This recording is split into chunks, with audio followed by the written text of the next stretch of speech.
बच्चे हमारे last lecture में हमने डिफ्रैक्शन किया था, diffraction due to single slit किया था, और डिस्टेंस या width of the central maxima किया था। उसी के बेसिस पे न्यूमेरिकल्स हैं।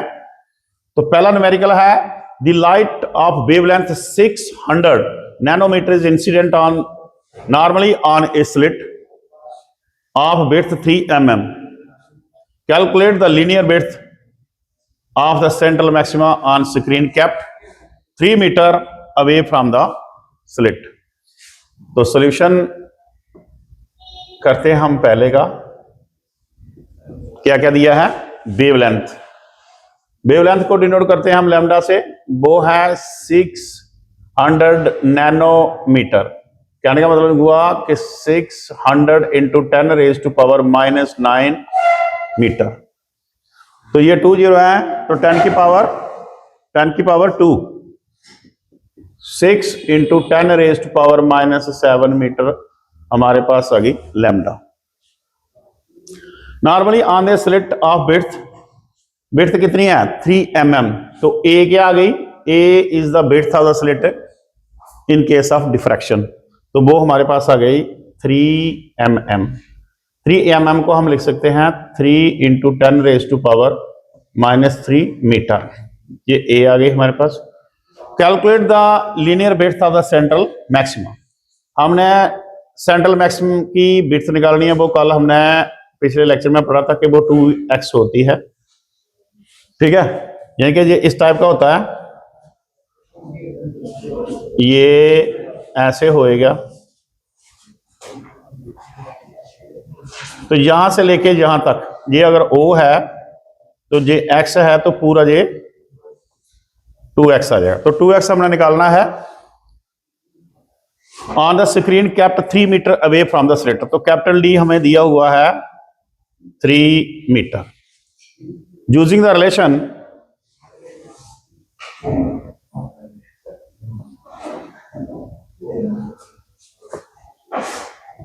To x is equal to 2 lambda dy a। 2x is the width of the central maximum, तो ये किसके बराबर आ जाएगा? 2 इंटू लैम्डा की वैल्यू है 6 इंटू 10 रेज टू पावर -7, और d की वैल्यू है 3, a की वैल्यू है 3 इंटू 10 रेज टू पावर -3। तो ये 3 और ये 3 cancel, 6 2 12 into 10 raise to power -7, तो 3 प्लस हो गया, तो this is equal to 12 into 10 raise to power -4 metre. तो विड्थ ऑफ सेंट्रल मैक्सिमा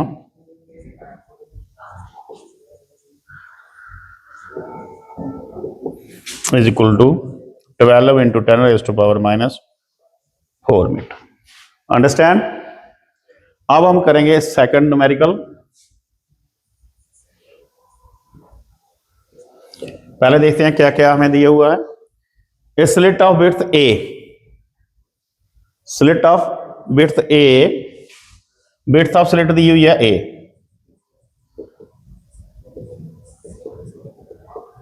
ए है, is illuminated by the light of the wavelength 6000 angstrom.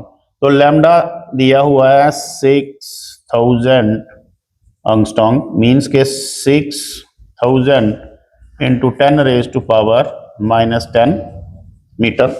1 2 3 30 minus plus कर दो उसमें, 6 into 10 raise to power -7 metre हमारे पास लैम्डा आ गई। For what value of A will the first maxima fall on the diffraction at angle 30 degree. Theta दिया हुआ है 30 degree और n दिया हुआ फर्स्ट मैक्सिमा के लिए पूछ रहे हैं वो। For what value of A will the first maxima fall on the diffraction at angle this। तो n फर्स्ट मिनिमा, n दोनों केसेस में a है, तो for first maxima in case of diffraction, for first diffraction maxima कर सकते हो, या इन diffraction. ये किसके बराबर आएगा? ये किसके बराबर आएगा? First maxima a sine theta is equal to 2n+1 lambda by 2।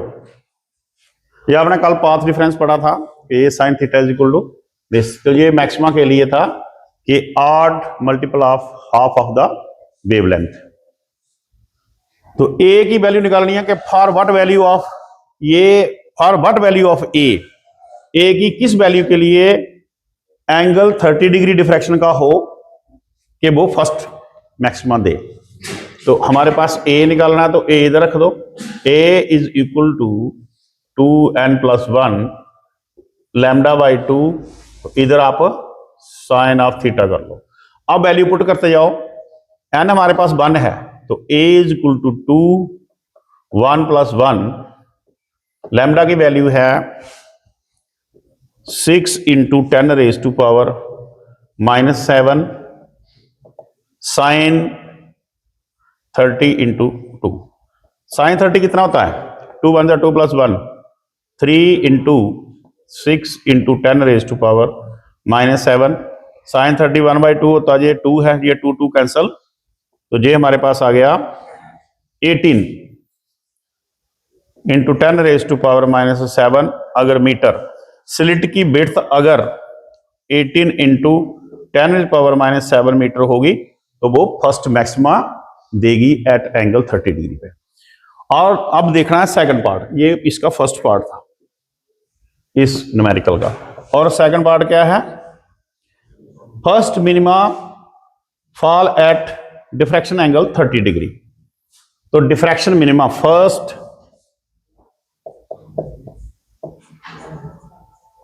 Diffraction minima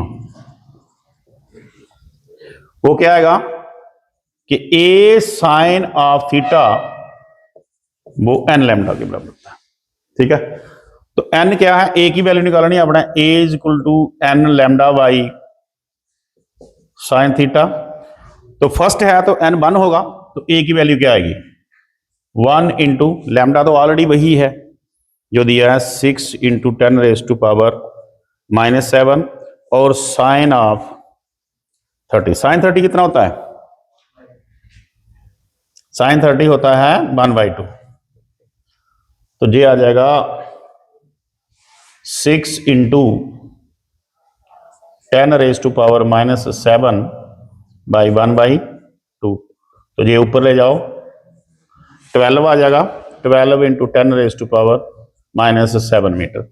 इस केस में फॉर फर्स्ट मिनिमा के लिए ए की वैल्यू 30 डिग्री पे आएगी 10⁻⁻7 मीटर।